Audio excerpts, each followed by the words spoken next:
Oh yes, if you're looking to get those coveted abs for beach season, we've got the beautiful Sonia Joss here. She's from Get Fit with Sonia, and she's got us covered. She's going to break down some of the myths that may be throwing off the pursuit for a six-pack.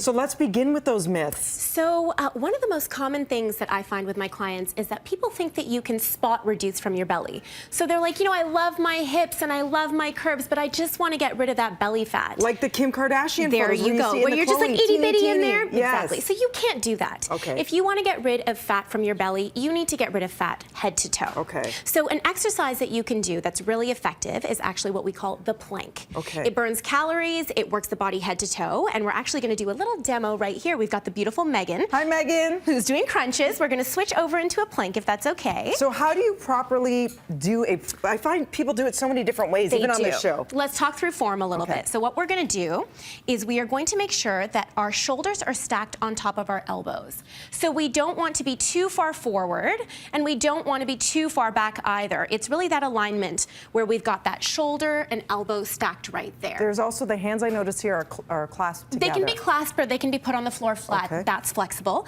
The other thing we want to make sure is that we don't have our hips in the air over here, so we've got a butt in the air situation. Okay. Or that we're dipping down and really kind of putting strain on that back. We want to be nice and even, a flat line, and if you're just starting out and that's uncomfortable, you can always do them from the knees.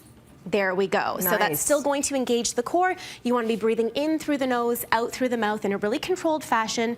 Start with 15 seconds, work your way up to 30, get yourself to a minute, and you will feel that burn. Oh, wow. Great form, by the way. She looks amazing, right? Yeah, amazing. There we go. Literally imagine a flat coffee table. Exactly. Okay. Exactly. Another myth. Another myth is that you should be doing crunches till you're blue in the face. Crunches are not an effective exercise, primarily because A, we're not doing them right, and B, they're very targeted. So instead, we can be doing more effective ab exercises like a Russian twist. What is that, Megan? Megan? Let's get into this lovely exercise here. A Russian twist is going to work the obliques. It's going to work that entire core. What you want to do is you want to really make sure that your shoulders are pulled back so you're not rolling in, and that you're really keeping yourself nice and open, and you're going to just rotate side to side. How many of these would you do?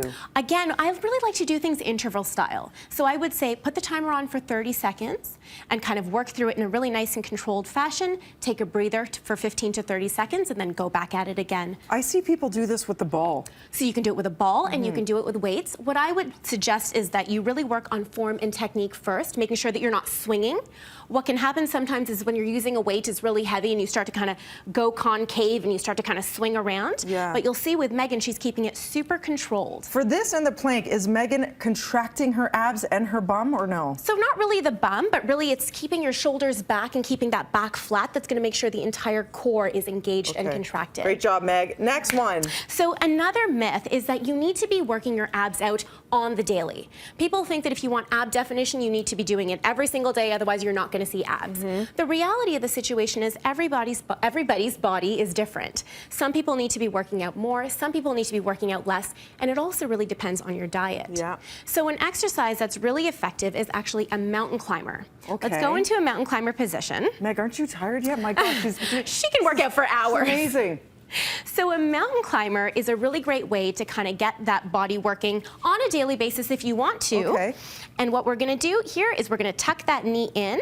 We really want to make sure that the elbows are nice and soft, and that our body weight, again, is all in line. So we've got that shoulder stacked on top of the elbow, stacked on top of the wrist. So soft elbows, do not lock. Do not lock. And again, you'll see that she's not dipping down towards the floor or pushing that butt in the air. She's keeping it in a nice, even keel. Breathing in through the nose and out through the mouth. And if you're sassy and you're ready for it, you can pick up the pace. Sassy time. Sassy time. Climb that mountain, Meg. Cardio.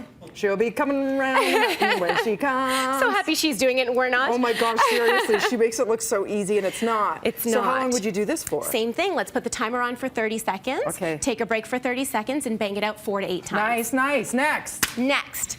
Cardio, as we were just talking about, people think that in order to shed the fat, you need to do cardio first, get rid of that layer, and then focus on building muscle, when that's really not the case. When you build muscle, you really elevate the metabolism and help your body burn calories even when you're not working out. Okay. So a great thing that you can do is actually flutter kicks. What we're gonna do is we're gonna lie back down on our back. It's a little bit more advanced, but there are beginner techniques that you can do. We're gonna lie back down. Arms are gonna go towards the ceiling. And we're just gonna lift the legs up to about 45-degree angles, making sure that we're really contracting the back into the mat. You really don't wanna have that arch. If you've got an arch, then you know that you're gonna be putting a bit of a strain on that back. Yep. And we're gonna keep it nice and controlled, just fluttering those legs. If you're a beginner and you find this challenging, instead you can lift the legs up a little bit more, keep them bent. Again, making sure the back is nice and flat. And we go over and over. At Get Fit with Sonia for more information, breakfasttelevision.ca. Okay, let's do it. Let's plank together. I wore my jeans for you today. 15 seconds, you say, or 30? 30. Let's do 30. All right, and right now we're going to throw things over to a commercial break. Great, so you don't have to catch me when I fall in 10 seconds. More BT right after this.